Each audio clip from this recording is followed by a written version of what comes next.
Hello and welcome to the November edition of the Health Leader Forge.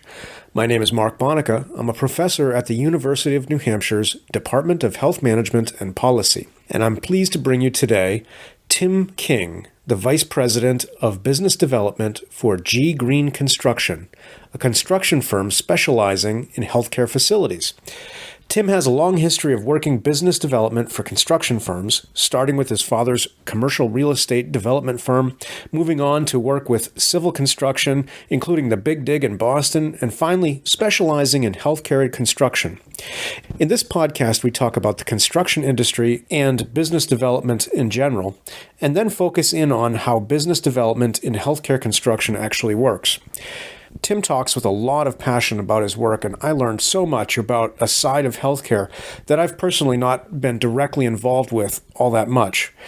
Prior to recording this podcast, Tim was able to give me a tour of the new ICU that his firm, Greene, had just completed at Lowell General. We talk a lot about this project in the podcast, so I've included some pictures on the website. And actually, we recorded the podcast at Lowell General, so at a few points, you're going to hear some announcements over the intercom, and at one point, a lullaby is played, which indicates that a new baby has just been born. So that's kind of auspicious for this particular interview. I just want to say thanks to the Northern New England Association of Healthcare Executives for their ongoing support of the podcast. And also, if you find this podcast interesting and useful, won't you leave us a rating on iTunes, Stitcher, or wherever you happen to download your podcasts? It helps other people find us. So without further ado, thanks for listening. And here is Tim King. Welcome to the Forge, Tim. Well, thank you, Mike. Thank you for having me. So you went to Stonehill College in Easton, Mass., and you got a bachelor's degree in economics and with a business minor. What drew you to Stonehill and why business? Well, I went to Stonehill because a couple of the people that I went to high school with went to Stonehill. It was a popular place, and I knew of it. It was far enough away from home, but close enough to home, so that it worked out very well for me logistically.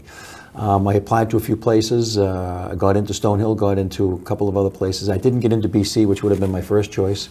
And Stonehill was a great, small Catholic school that I enjoyed immensely, and I'm glad I went. All right. And what was the interest in economics and business? Well, I had taken some economics classes in high school, actually, and I did very well. So as a young high schooler, without a tremendous amount on the ball as far as my future, I was drawn to what I knew and drawn to what I enjoyed and what I did well at. When I went to Stonehill, I did not declare a major, but everyone had to take economics classes, and I did very, very well, and other students found it tremendously challenging. So I figured I'd stick with that, and I knew I'd always be in business. My father was a business person, and I enjoyed different levels of business at least. I was able to rule out several majors. It's not interesting.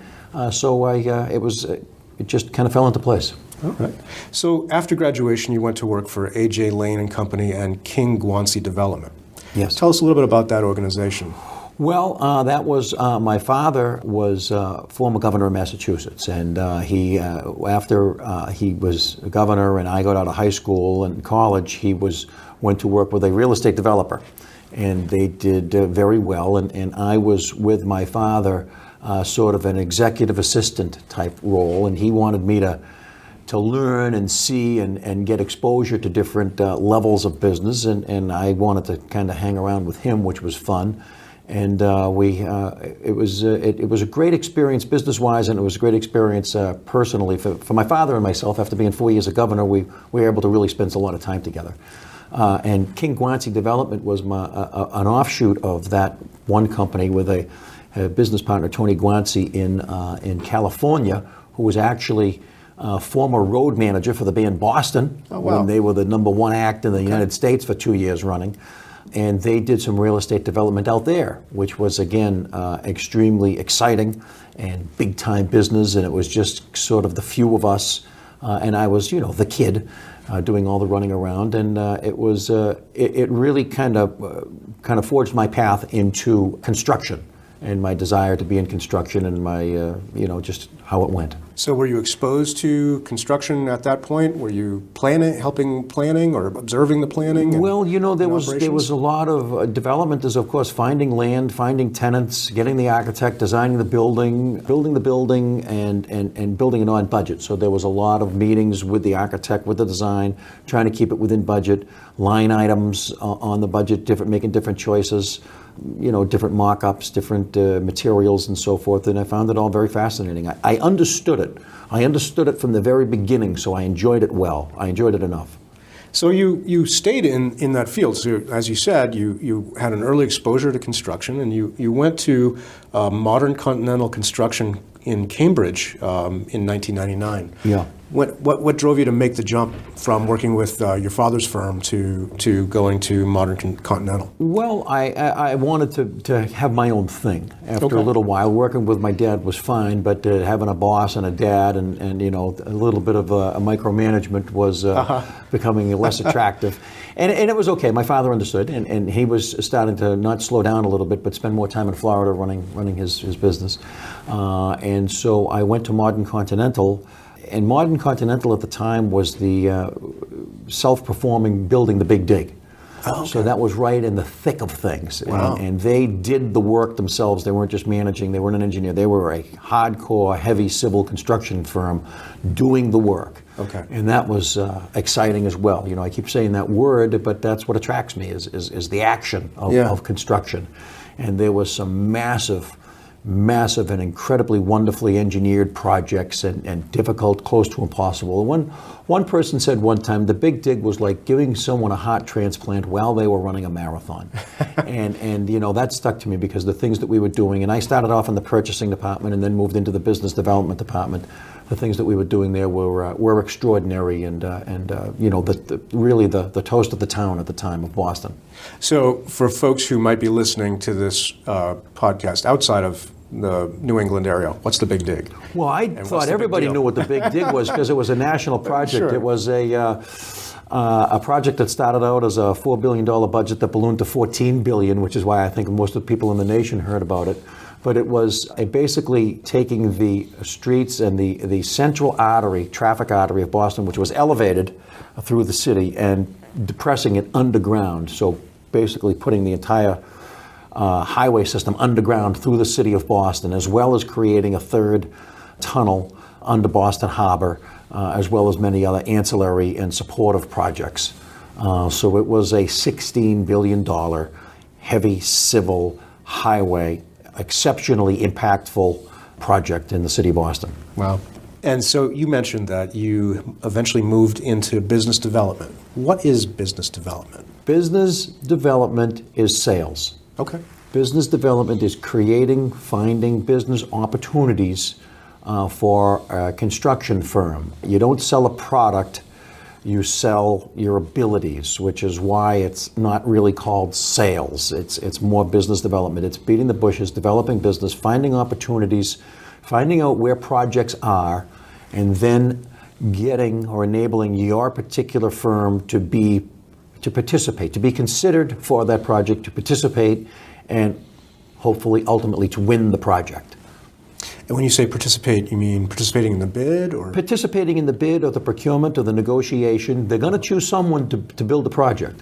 And they're going to look at a few firms to choose someone. Okay. And you want to be on that long list, and then you want to go to the short list, and then you want to go to the interview, and then you want to get the job. You want to get the call. Okay. And so, business development, a lot of it is research. A lot of it is finding out where the jobs are, where the clients are that are coming out with work.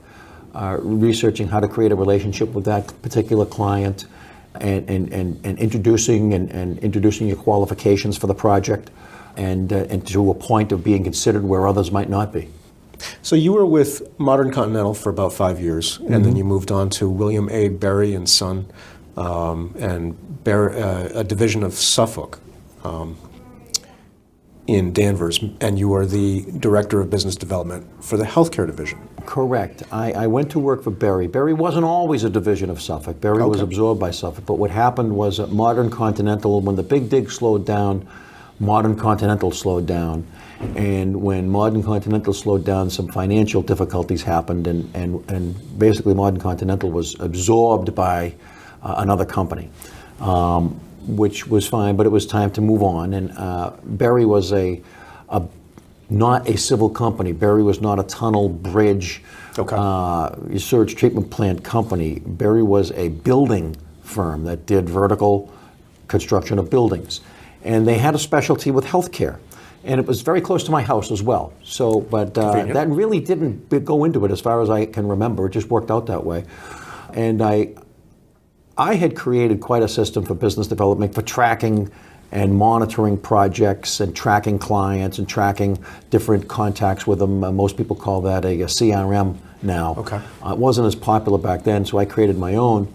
And when I went to Berry for an interview, they really responded to how I attacked a potential project or potential client. And they knew, and we both knew instantly, that it would be a good match. Although I had never done healthcare and didn't know anything more about healthcare than I should have. Okay. But they knew that it would work. They knew that I could learn it, and they thought that it might be better to kind of grow someone in that field organically, rather than have someone come in with traits or knowledge of a plan already. So it was a tremendous place to work, a wonderful place to work, a wonderful character of company, wonderful people, and it's the manner that they approached clients was very conducive to the way I approach people in life. So it worked out very well, and I introduced myself to the healthcare world. I had construction knowledge, and I went at it, and we went. In the period of time I was there, went from $200 million a year to $650 million a year in healthcare. We were really the premier healthcare construction firm in New England at the time. Wow. What's the difference between, so you said you worked at Modern Continental, and you said that was a civil firm, so they did bridges and roads and bridges and tunnels and roads and underground and heavy civil and big machinery and that type of work, sewage treatment plants, airport type work, heavy big civil work. And now you're transitioning to hospitals and healthcare organizations. Correct. So what was that change like for you? Well, it was a completely different type of client. The heavy civil work were municipal clients in some manner. Mm-hmm. They were states, they were agencies, they were like Massport or the authorities like the MWRA or the MBTA. So they were strictly bid type projects, and just apply for the documents and fill out the blanks and give a number and we'll see how you do. The relationship building wasn't really part of it. To some degree it was. Of course, you had to have your partners in the architecture and in the engineering world, and you had to be on the right teams. But the client was a municipal client. Mm-hmm. And now we're dealing with institutional clients who have executives, who have directors, who have boards, who have people that you can talk to and try to create a relationship with, people who can make decisions, not necessarily based on lowest bid, because they want the best value, they want what's best for their institution. So they have more flexibility by being part of the government. More flexibility to make decisions based on values and to choose people that they like. Of course, money always plays into it. They're not fiscally irresponsible. Right. But they're much more relationship driven, because they need people that are going to work with them, work with their facility, work with their institution, work with their staff, and to treat them gently and treat them properly and treat them honestly, because institutions don't have armies of people to monitor projects and monitor finances and monitor the materials chosen, where a municipality would.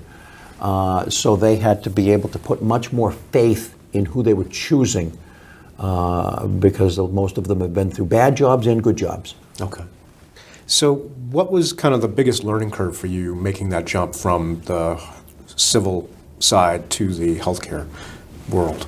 Well, healthcare, I had to learn what healthcare was, you know, and healthcare is an incredibly sophisticated and focused industry with its own language, its own problems, its own difficulties.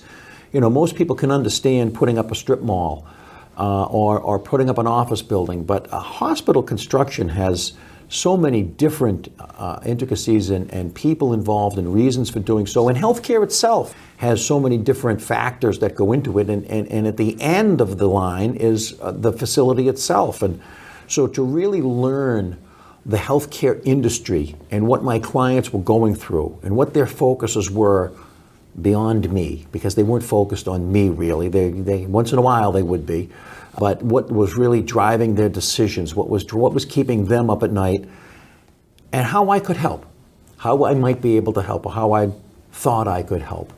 So it really took a lot of time, and also the amount of different clients throughout New England and the different characteristics of each hospital or each healthcare system.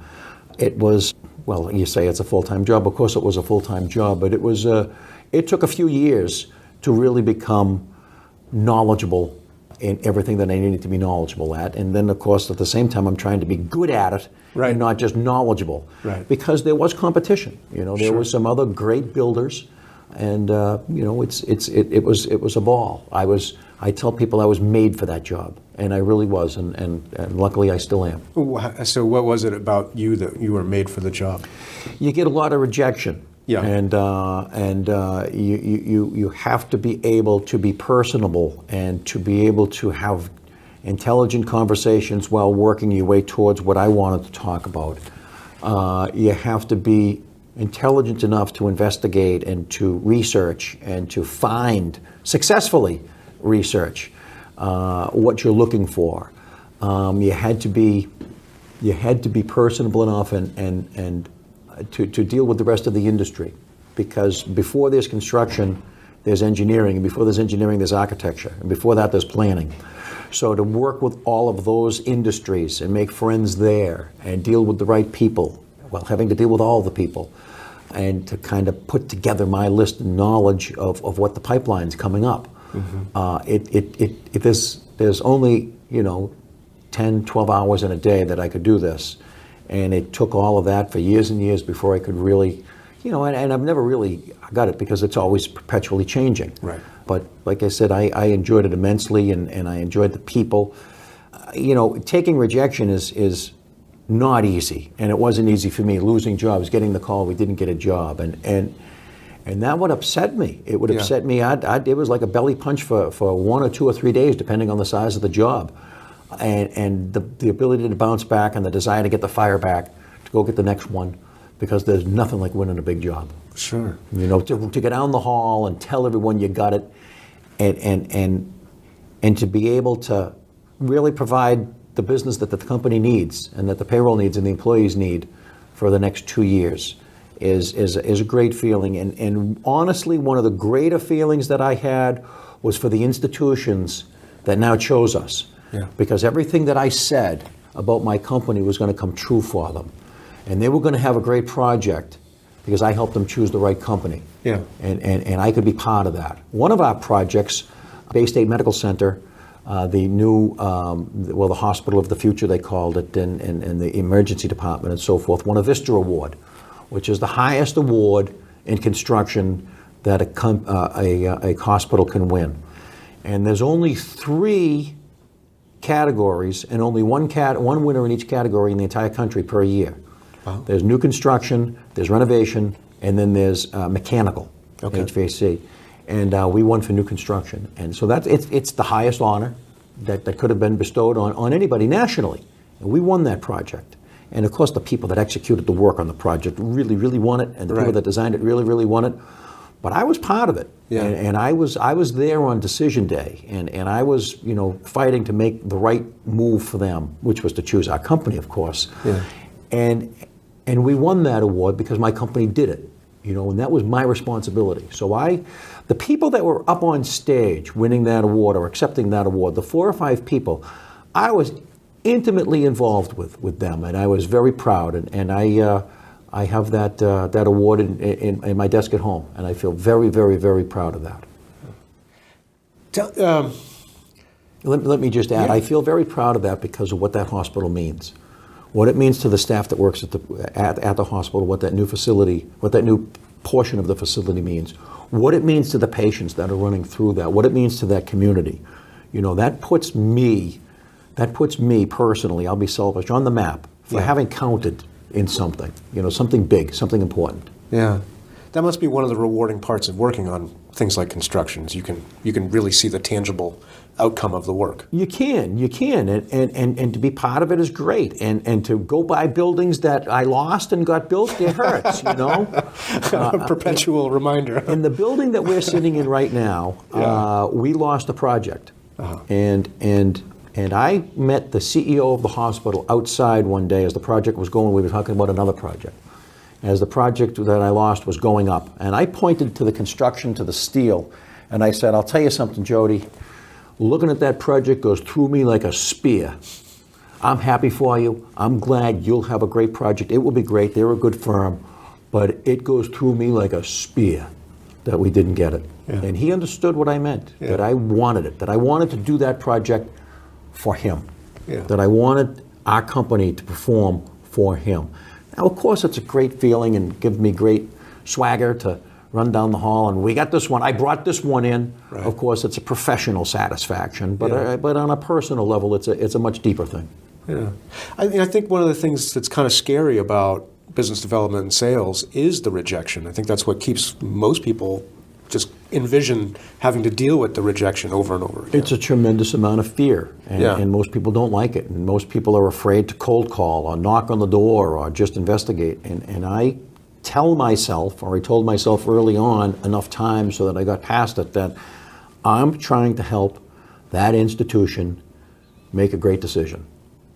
Even if I'm not chosen, I'm there to raise the bar for the other folks that are going to be in the room. Yeah. And that will help the institution. And that helps me with, okay, they can reject me, and that's their mistake, I'll call it.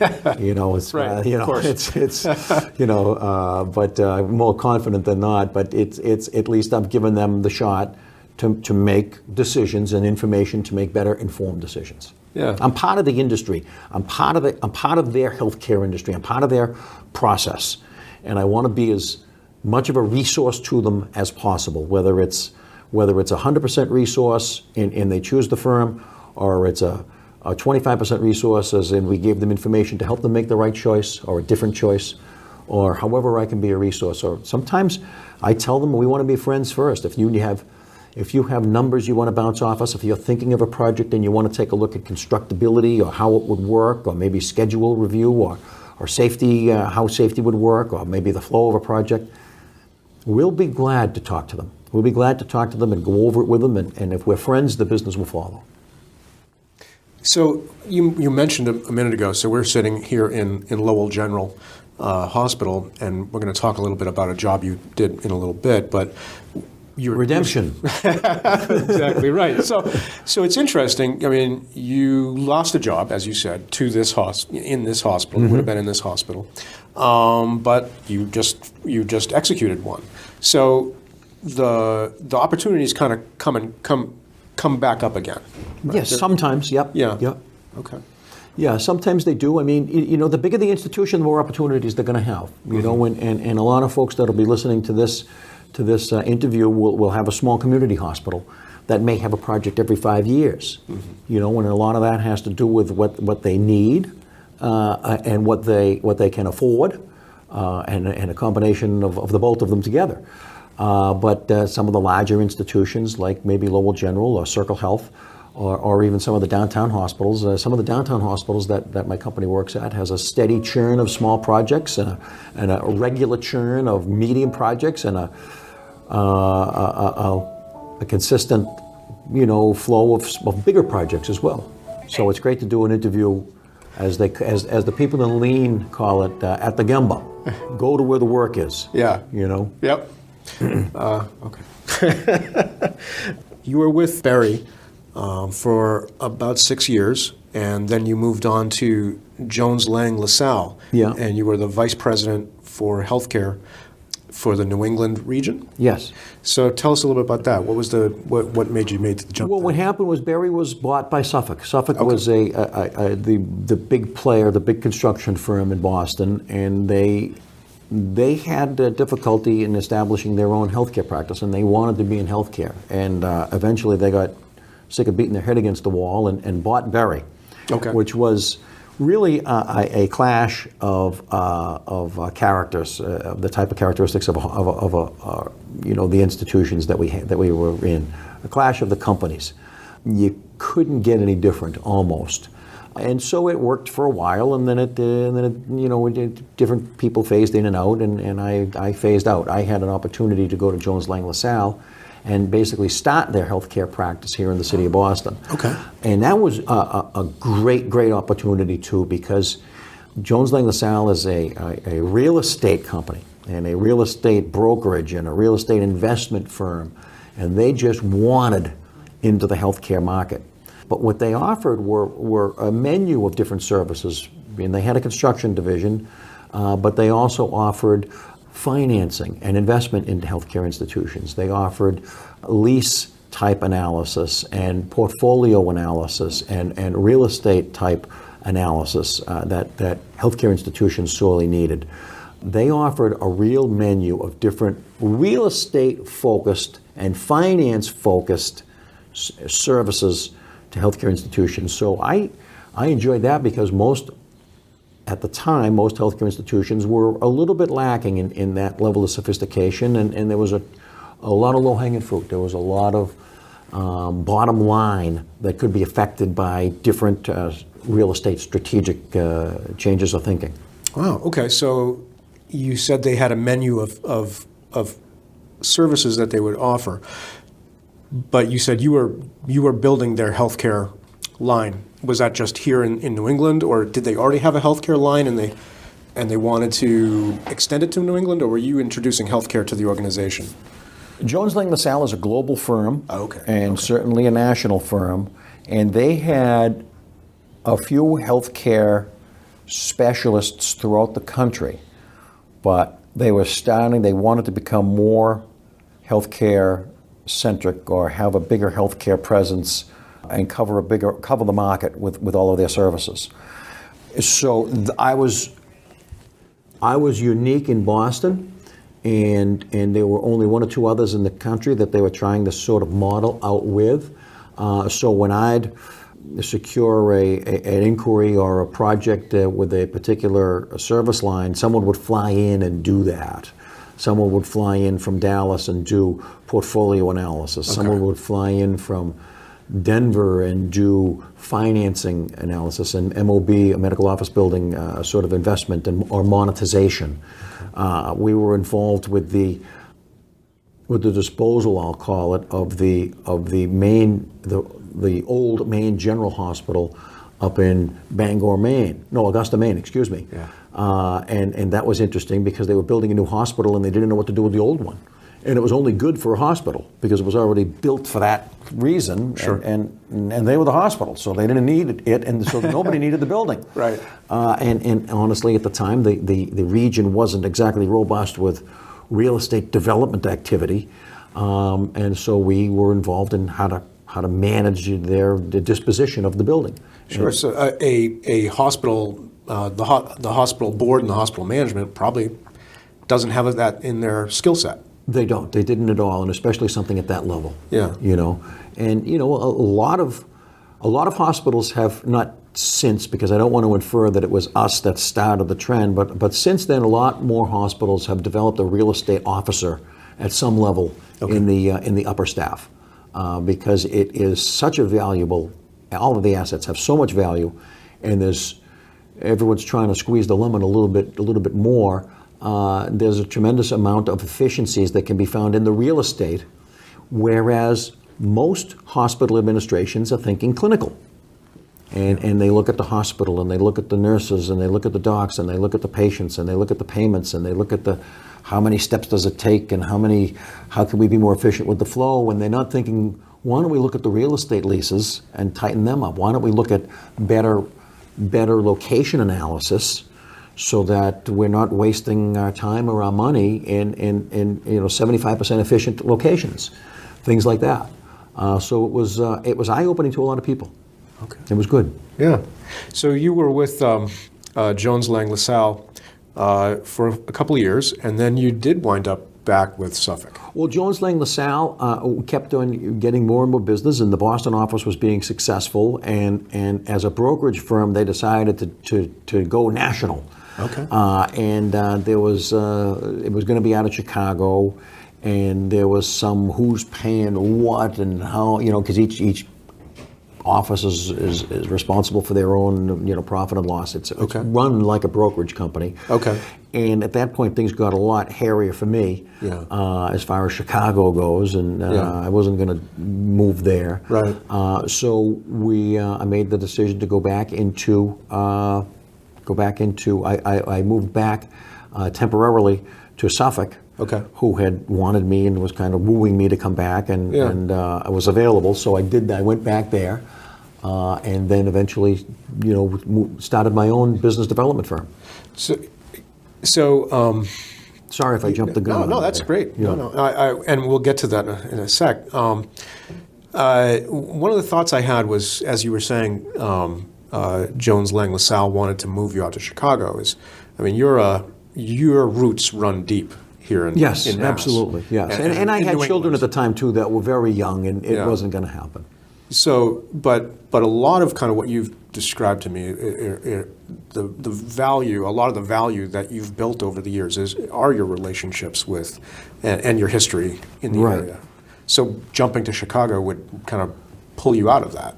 Or would you still be managing? It would have, and I don't want to shed too ugly a light on it, but some of the decisions that a national brokerage firm made were made by folks that grew up in the national brokerage firm as brokers, and profit and loss centers and things like that, and they weren't necessarily based on the areas that they were based on, and it didn't make sense to me, and it didn't make sense to a lot of other people, but it was the way that it was going to go. Okay. So that was the end of it for me. Okay.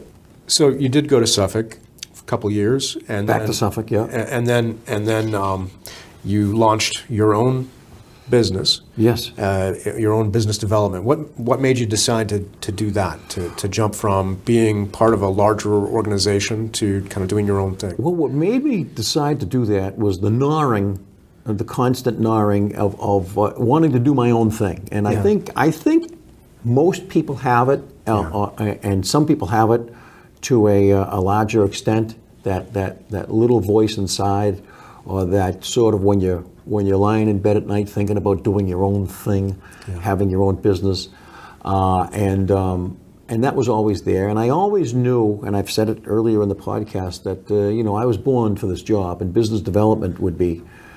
Is really what I do best, and what I can do very successfully. And I thought about a business development agency that worked for different clients, and there's a difference between having a full-time employee and having no employee to help you with business. And every single business and firm needs sales. Right. Whether it's a big widget manufacturer, or whether it's the sort of crunchy, sort of down to earth cabinet maker in Vermont. Without sales, you're nowhere. So sometimes salespeople get a bad rap. So I like to kind of personalize it like that. But if I could be a part-time resource to firms to do business development for them, and it was specific in the architecture, engineering, and construction industry, and again specific more to healthcare, there'd be plenty of firms out there that couldn't afford a full-time employee but needed someone. Yeah. And I found 3 clients right away that weren't competing with each other. There was a construction firm, an architecture firm, and a subcontracting HVAC firm. And it worked out very well. I made the pricing model. I didn't lose one client I ever went on an interview with. And I only went on 3.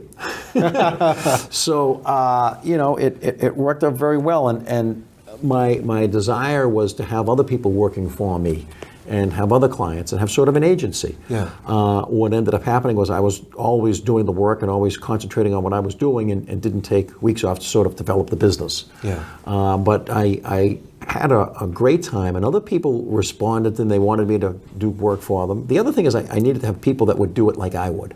Yeah. I wasn't going to just farm out for the sake of getting clients. I knew what I had to do and I wanted it to be successful. Yeah. And it was. But one of my clients, Greene Construction, had a little bit more that they could use me for.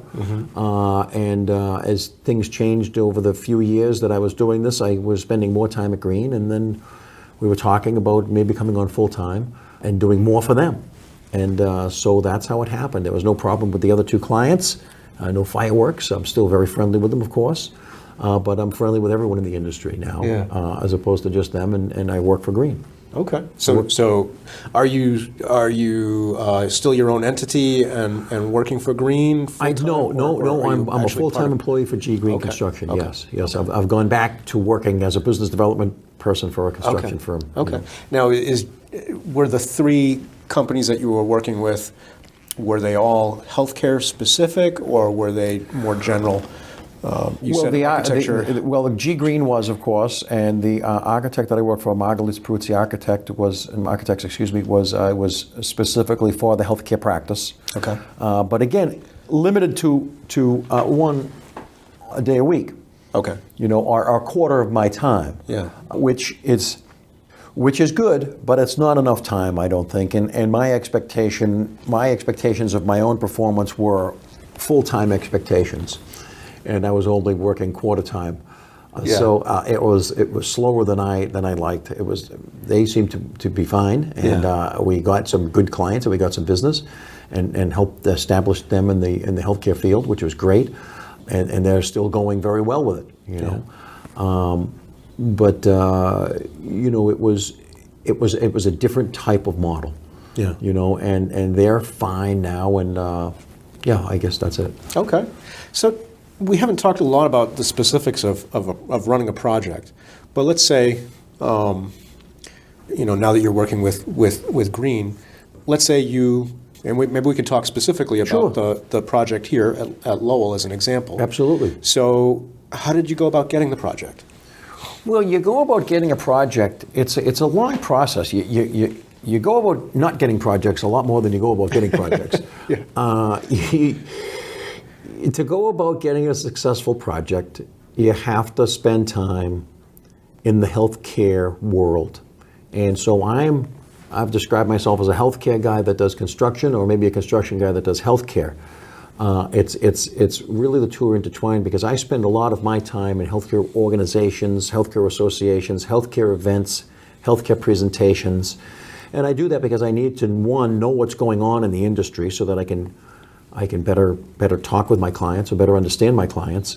And also the folks that are going to be making decisions and the folks with information on projects and what they're going to be doing are at those events. And so it helps me to create relationships and say hello and know them and be a resource to them and ask them specifically, what do you have coming up? What about that ED project? So, it takes a lot of tracking of projects, knowledge of the projects, tracking the projects, and trying to make sure that you have an opportunity to participate or to be considered. Mm-hmm. And so on this particular project, I talked with a friend of mine that works here at the hospital, and he told me that it was coming up. So what I did was we put together Greene's, it was an ICU project, intensive care unit, and what I did was I put together Greene's experience on ICUs, and I sent a letter to him and to the other folks in the administration saying, hey, I call it a request for consideration. Okay. And we're Greene. We currently have an ICU going at one facility. Here is our list of recent ICU projects. If you'd like to, we can talk to you about pricing or about current trends or about what we've found lessons learned or how people are making decisions. And they took us up on that, and we had a few conversations, and so we became an expert in ICU construction, where I think the last ICU was built in the 70s. So no one was an expert on ICU. A lot of experts on ICUs, mm-hmm. but not really on ICU construction. So we were able to help them and get ourselves onto the list, certainly, of considered firms, and then we did a wonderful job of proposing our team and proposing the right fee and proposing a secure fee or a comfortable and relatively you have to be able to count on the number. Well, so you said you proposed the team. So I wanted to ask you about that. Yeah.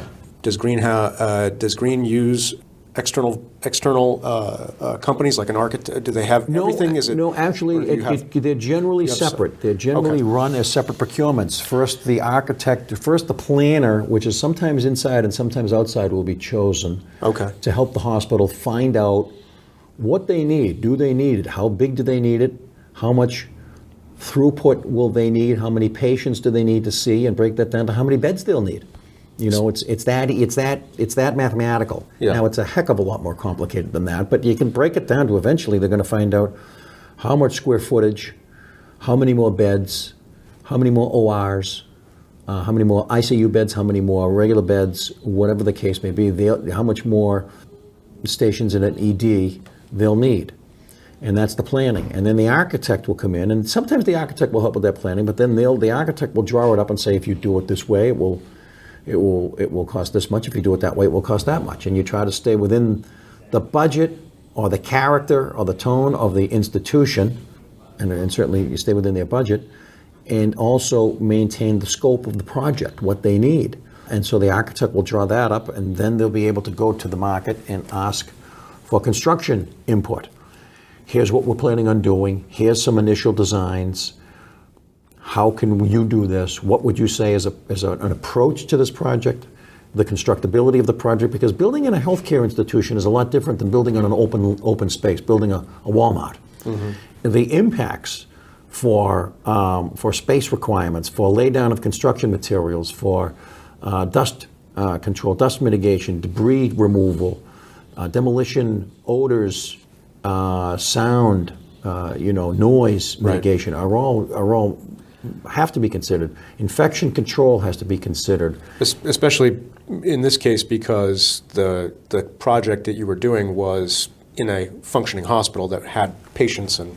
It was beyond a functioning hospital. The area that we were doing was right below a functioning intensive care unit. Okay. We were drilling into that intensive care unit from below. With patients in the intensive care. With patients there, yeah. And so obviously they are the most critical and most compromised health-wise of patients. And also they are the most compromised psychologically and emotionally. Sure. And their families are compromised emotionally as well. And that all has to be taken into care. So when we propose how we're going to do this while minimizing or mitigating all of those different impacts. And then we propose a team. When I said team, I meant our team. Yeah. The project executive, the project manager, the superintendent. Okay. And they're the people that are going to be controlling your site. They're the people that are going to be either giving your doctors, your nurses, your patients a punch in the face or letting them down gently. Yeah. Because either way, a construction project is going to have impact. It's intrusive. People understand that. Just not. And so my firm specializes in construction. Okay. Healthcare construction. Okay. And we self-perform a lot of our own work too, which some firms hire all subs. They manage the construction. Okay. We manage the construction as well as self-perform a lot of the more impactful segments of construction. We don't demolish space, we dismantle space. And when we do dismantling, we have 10 sets of eyes on the project, not just one. So we can make a much stronger case and a much more applicable case for why we'd be better for a project than some other firms. Oh, we like to think that. Of course, I'm working. I can't resist touting my own horn. Right. But we did a good job. We presented our team, and generally in a case like this, you have to go to the interview. They want to make sure that what you say is what you mean, and that's where the warmth and the trueness or the truth of your team comes through. And a lot of times, firms will be in the ballpark for rate, will be in the ballpark for budget, but it's where the chemistry is and who the administration is going to be comfortable with handing over their hospital and their ICU and their staff into the hands of someone else, and they have to make that right move. And sometimes it's dictated by budget, which is difficult because everyone has to be responsible to budget. But sometimes you can't do the best job for the lowest amount of money. You can't. Right. And so they have to find that medium, and we're in that medium somewhere where we're going to be the best choice for the hospital. Or the hospital has to make the best choice for the hospital, and you try to choose the best firm. Yeah. So let me just back, kind of continuing in my thought process there. So when you were bidding for the construction portion, had the planning and then the architect portions already been done? Yes. Okay. Yes, and generally they're half done before the next person comes in. Okay. Because the architect is going to have a lot of input into the planning process because they're going to be drawing it. And they have experience, and they could say, well, you can't do it this way because if this wall goes here, there's a support over there, right, and the whole HVAC system comes from this direction, so you might want to reverse it, right, or something simple like that. Okay. And when the architect is not even half done, the construction firm should be chosen so that the construction firm can say, well, here's what the budgets look like, and you're getting out of control, and you might want to try it this way. Also, constructability and safety and infection control is going to be the construction firm's responsibility. So when the architect is half done or less than half done, it's better to have the construction firm chosen and to be part of the process because they'll have a tremendous amount what the budget might be at that point, and constructability, how to approach the project, what sort of things need to be considered as far as infection control, interim life safety, and how the systems, the mechanical systems, the electrical systems, the plumbing systems will be installed, and sometimes architecture might change to make it for a better project or an easier project. So everyone kind of overlaps a little bit. It's not a cut and dry. Again, getting back to that municipal model that we talked about earlier, when it's the design, done, bid, done, then build. Uh-huh. Well, it's a construction firm can't say, we can do this better. We could have had some input when it's already designed. You just bid it and build it. So it's a lot more collaborative process that you can do when it's in an institutional setting. Interesting. This project was a ICU project. So let's talk about kind of what you came into and what Greene actually did. Okay. I will, and I know, but I will say that as the business development person, I'm generally out in front of the project. Okay. Really far. I go where we're not. Right. And then when I hand the project over, there's 20 or 30 people that can handle it without Sure. my need.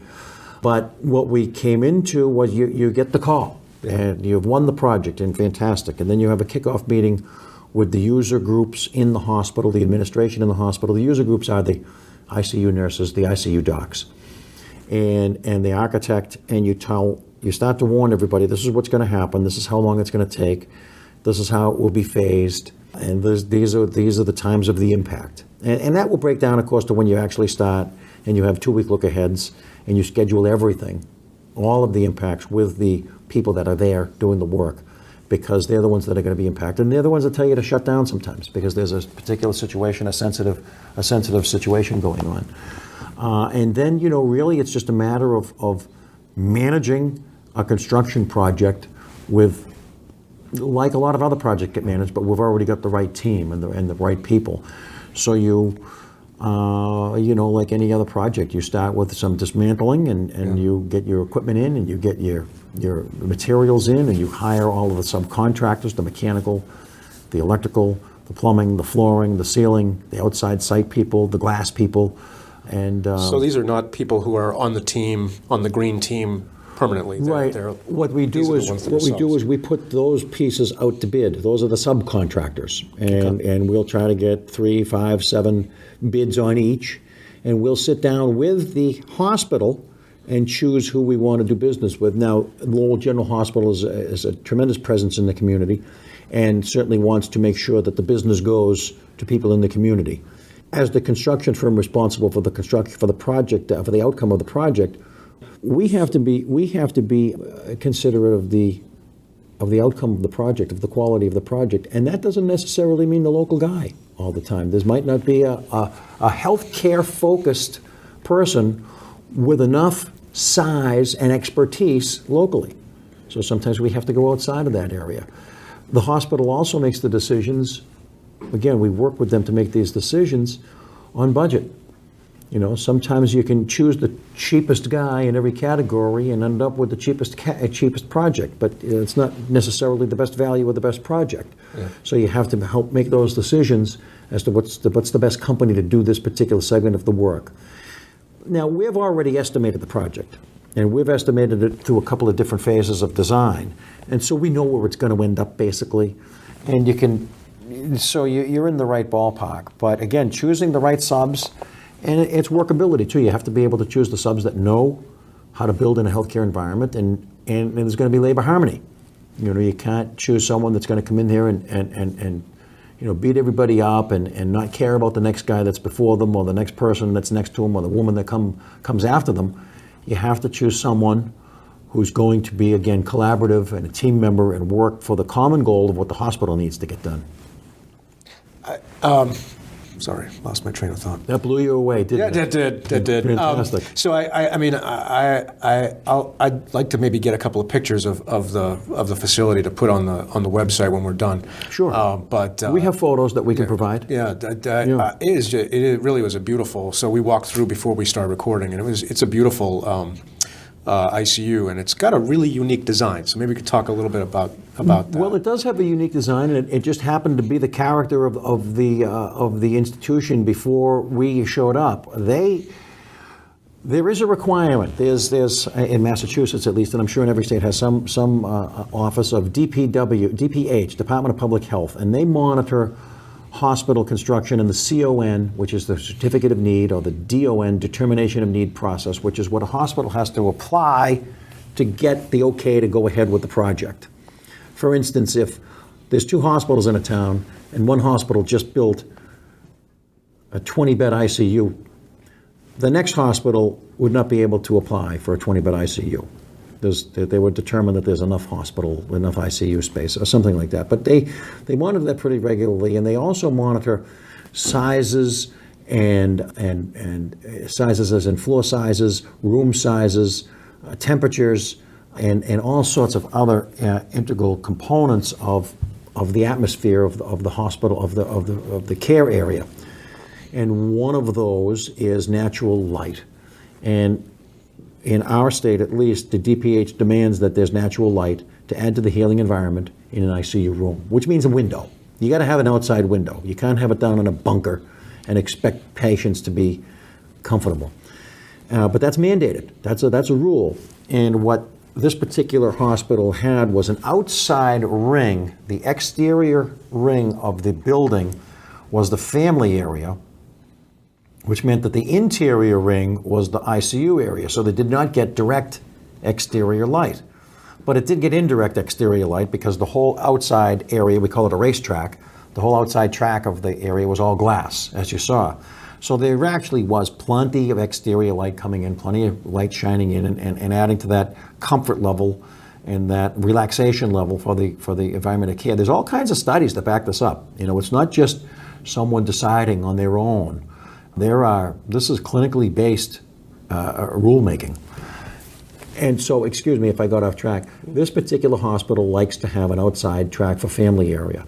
And then the ICU is in the inner ring. So the rooms are kind of so there's an outside ring, there's like a hallway with some seating. A hallway which faces the outside to the world. With all glass, and it's very lovely. And then the next ring in are the patient rooms. Are the patient beds. So the family members can access the patient beds and the patient rooms without going through the nurses from the station. family area. From the family area. And on the other side of the patient room is the highly clinical core where the nurses' stations are and the supplies and all the machines and all the sounds. Yeah. So that the clinicians aren't mixing and bumping into hordes of family members coming in. Right. And the family members aren't mixing with the very, could be possibly upsetting and scary clinical type aspects.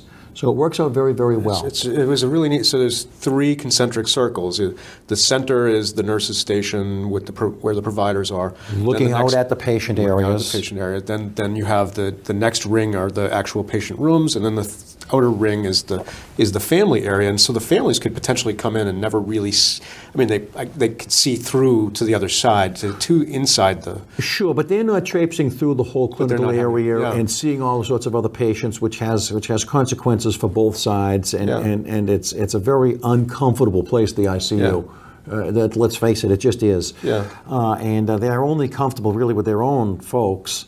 And it also gives the family an area to relax, to get out of that intense environment and to kind of decompress and maybe have a conversation with each other or have a conversation with the doctor. There were also 2 consultation rooms where families and clinicians could go to have maybe a little bit of a more difficult conversation, maybe a more impactful, a deeper conversation. Yeah, my sense was that, the family experience would be so much less clinical, so much less that impersonal sense of business, and give you a chance to be a little more intimate with your family member. Well, it's kind of funny because at the end of the day, a hospital is a business too. True. You don't like to look at it that way. Right. But if the family enjoys the time that they were here more, and they know it's a much more comfortable place, right, and it's a much more comfortable place for their family member that might be compromised in some way, and they can look back at their experience, and hopefully it's a successful experience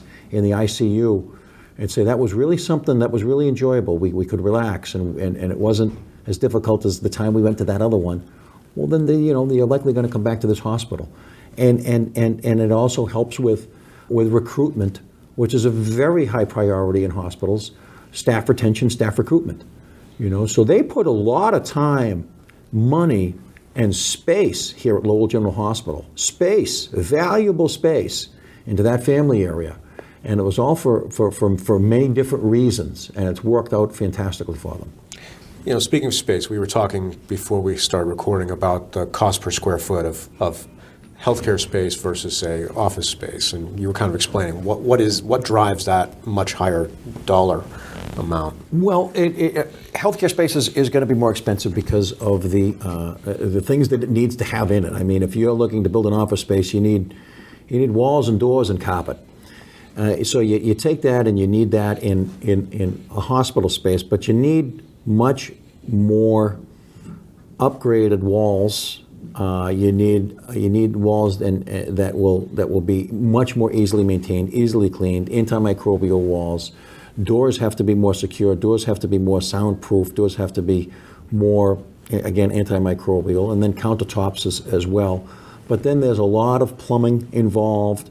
There's a lot of medical gases running through the walls, and there's the amount of again, mandated and certainly for patient care recommended HVAC and plumbing work that's in the walls and in the ceilings. They have to be negative air and positive air, positively charged rooms, negatively charged rooms. There has to be a much higher level of air changes and exchanges throughout the day as far as stale air. There have to be, in this particular facility, in the variable air boxes in the ceiling, they have ultraviolet lights to kill any germs or microbes that might be migrating through there.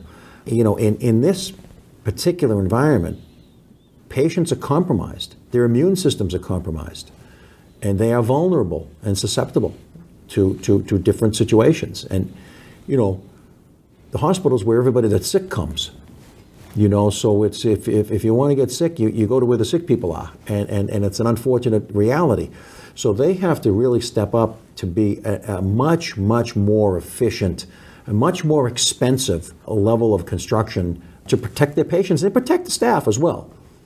So it's a much higher level of HVAC mechanicals, HVAC, mechanical electric plumbing.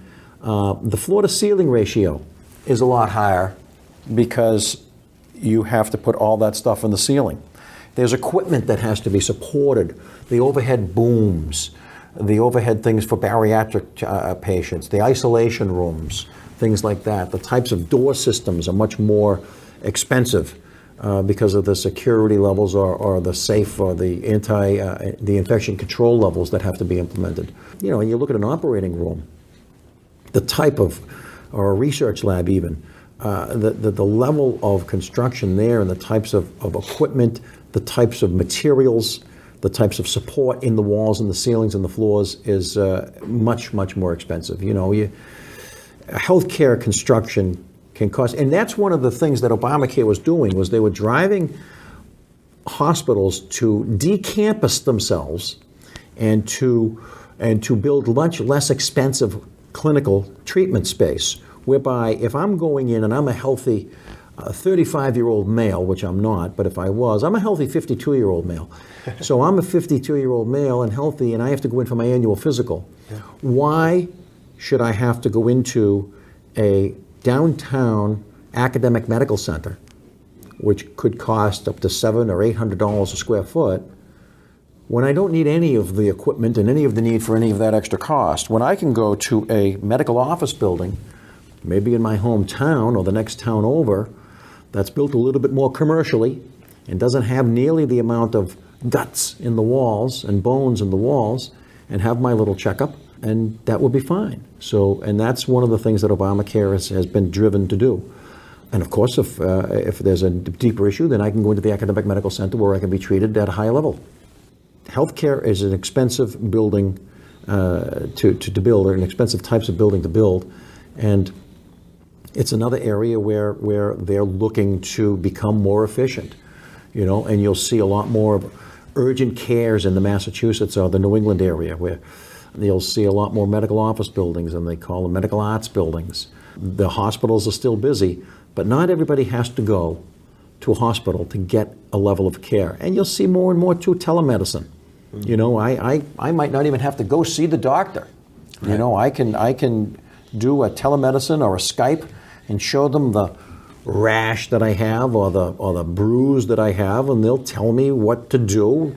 I might have to go to CVS and just get some topical ointment, or maybe that's the itsy bitsy rash, and that goes around. That'll go away in 2 days. You don't need to take half a day off and come into the hospital.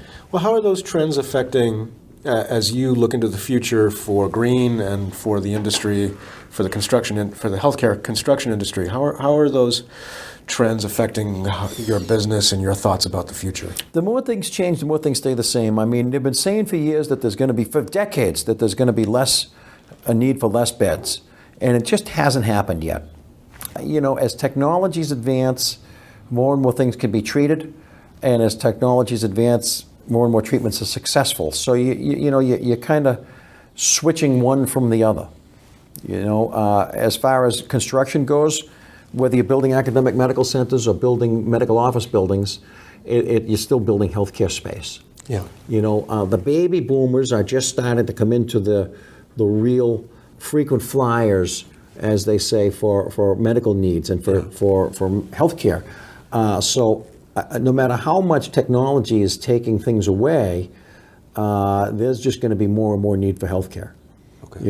It's the same. I think that the industrial world is finding the same thing with robotics. There's still major factories. They're still finding. I was listening to the radio this morning. They're finding workers hard to come by, even though there's more and more automation. It's switching for the automation now needs maintenance, and the automation now needs installing. Instead of the person sitting there fitting widgets or welding car parts. Right.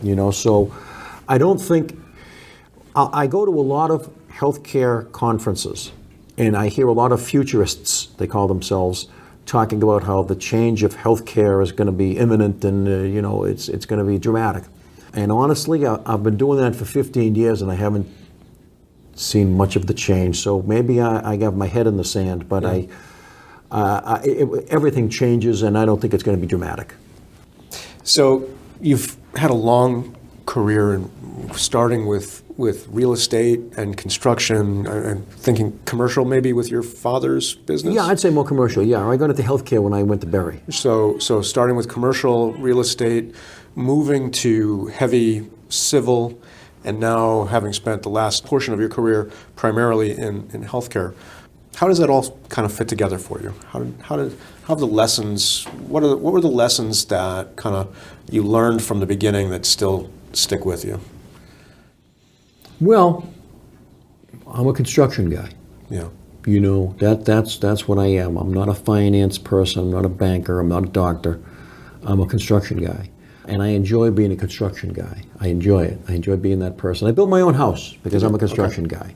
I wanted to do that. And not on my resume, I was a brief stint in home building. But, you know, it affects me in my life, as in, I mean, I know what goes into something, what it takes to build something. I know what it takes to run a company. I know what it takes to stay on budget. I know what it takes to be responsible. And I've gotten to work with folks all around the whole spectrum of life. And it's helped me to develop a healthy respect for people. I'm lucky in that I deal with people every day, different people, and I deal with a changed atmosphere of work every day. And I've got exposure to a lot of different things. And maybe it's made me more intelligent, more fun at a party to have a conversation with. I don't know. It's been a wonderful life so far, and I really wouldn't change it for anything. What do you find? So speaking of parties, been a wonderful career. Excuse me. Yeah. So you're at a. I'm going to put you. You're at a cocktail party, and someone says, "Well, what do you do?"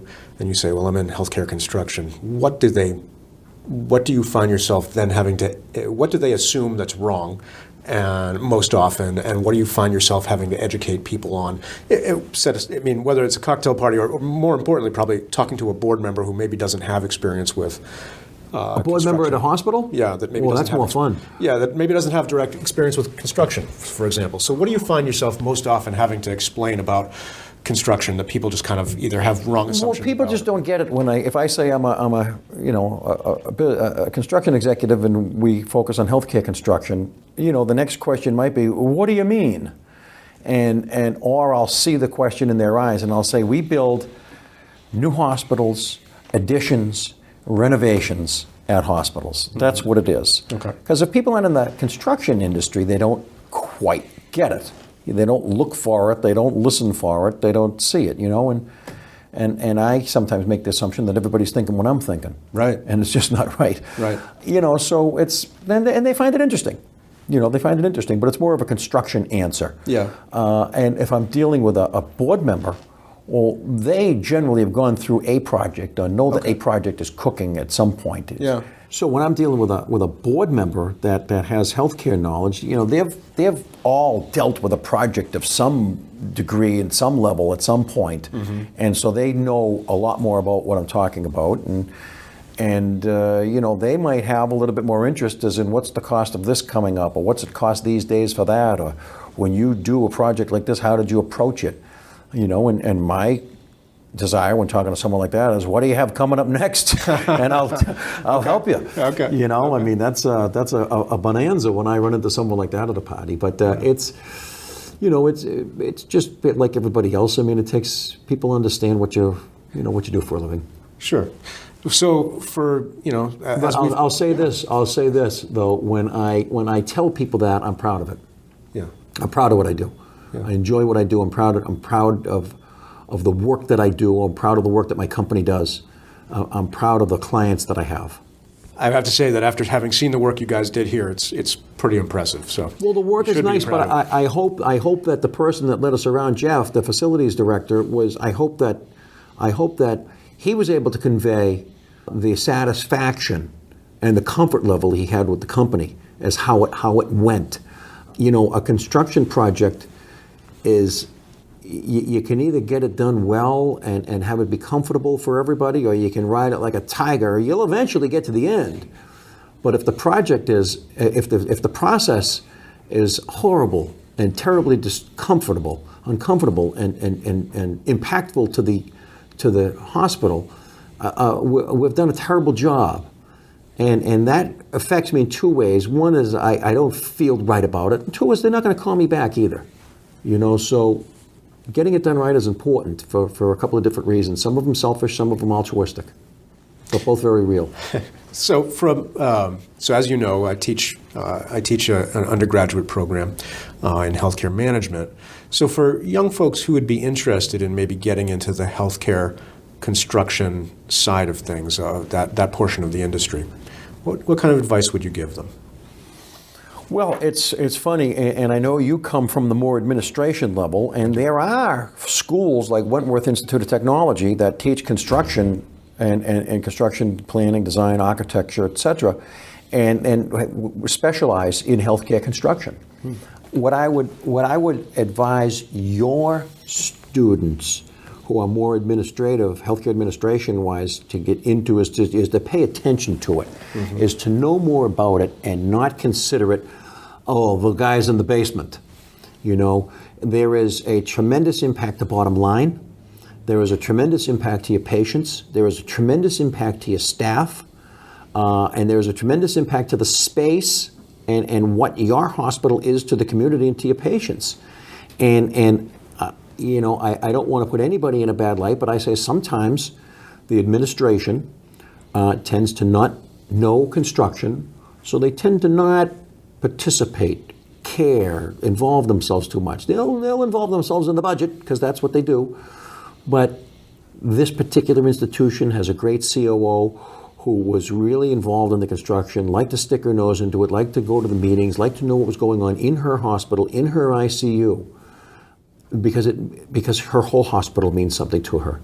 You know, I'd like to say, and this might be unfair, but it's true in a lot of places, lean and efficiency is very important. It's always very important, but it seems to be more important today. And hospital administration will spend thousands or tens of thousands of dollars in cutting down the amount of steps that a nurse may take from the nurse's station to a patient room, or the nurse takes to a supply closet, you know, from 23 to 21 or 18. And that's a very important thing for them, and it's lean. But when the operations or the facilities budget comes up, they say, okay, knock 4% off and tell them to see me next year. You know, they're down in the basement. That's where the pipes are. That's where the machines are, you know, and it's, like I said, if you're in administration and you're not paying attention to it, you're not doing your job to your fullest, because there is a tremendous amount of efficiency or inefficiency, however you want to look at it. There's impact to your facility, there's impact to your patients, there's impact to your staff in that what you kind of didn't train for. So it should be considered. That's pretty much all I'm going to ask you. So is there anything else that you'd like to, that I've missed, that I should have asked you about? No, I enjoy talking about it. I enjoy talking about it, and my goal today, my desire was to say that last statement and to make sure that you as a teacher and students as future hospital administrations pay more attention to this segment, because it's construction, it's not considered healthcare. But it's starting to blend a little more, and just pay more attention to it, and to make sure that it's covered one day, that chapter is covered, you know, as well as all the others, which are very important, of course, you know, because the time will come where they'll have to know about construction. They'll have a project, and they may work at an academic medical center where there's a constant level of projects. And a project at a smaller rural hospital may make or break the hospital. You know, it may be the thing that if it doesn't get done, drives them under. It may be the thing that if it does get done, it drives them under. If it gets wrong, it could send them in the wrong direction for many years. You know, so it's much more important. And right now with outpatient, the real estate, satellite location analysis, you know, they're putting the urgent cares next to Starbucks.